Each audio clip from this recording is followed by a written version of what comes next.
হ্যাঁ, একটু দেখেছি, তবে চূড়ান্ত রায় কি দিয়েছে এটা এখনো বের হয়নি। কিন্তু যেটা বিভিন্ন মাধ্যম থেকে যে খবর পাওয়া গেছে, রাজ্য সরকার যে হলফনামা দিয়েছে সেই হলফনামায় আগামী সেপ্টেম্বর মাসের প্রথম সপ্তাহে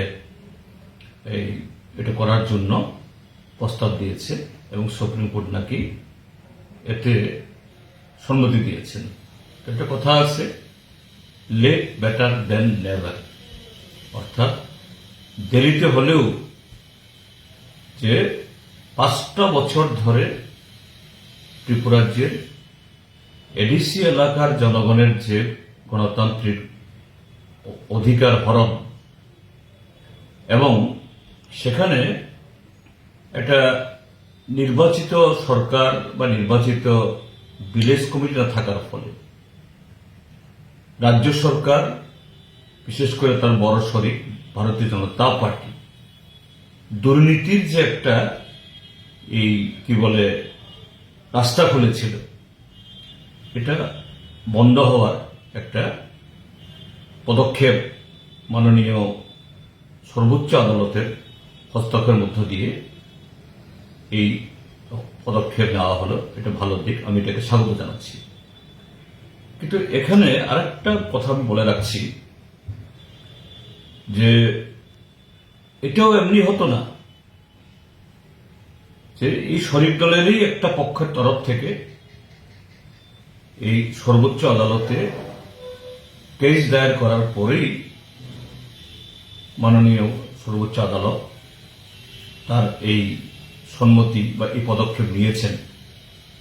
কেন এটা হবে?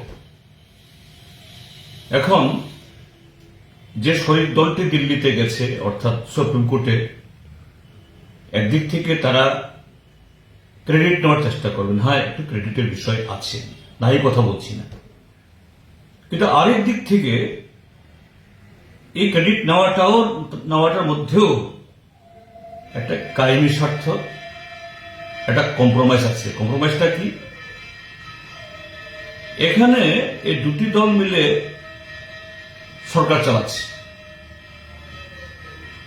এখানে বহাল তবিতে তারা আছে।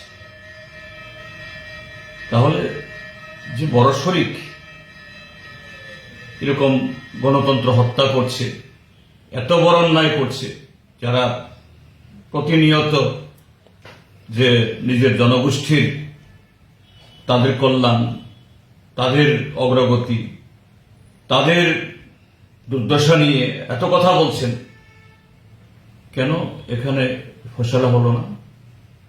যদি বড় শরিক যদি এতে অপারগ হন, অস্বীকার করেন, কেন এখান থেকে বেরিয়ে আসেন না? তো এই জায়গাতেই একটা কম্প্রোমাইজ, অর্থাৎ কোথাও একটা বড় স্বার্থ যাতে হারিয়ে না যায়, হাতছাড়া না হয়ে যায়, এই কম্প্রোমাইজ করেছে। কাজে এটাও একটু বলা দরকার। যাই হোক, যে এই পদক্ষেপ ইতিবাচক। আমাদের পার্টি, আমরা সর্বশক্তিতে লড়াই করব। 100% আসনে আমরা আমাদের প্রার্থী দেব, সেপ্টেম্বরে হোক বা নভেম্বর। বিনা যুদ্ধে এমনিতেই নানা ধরনের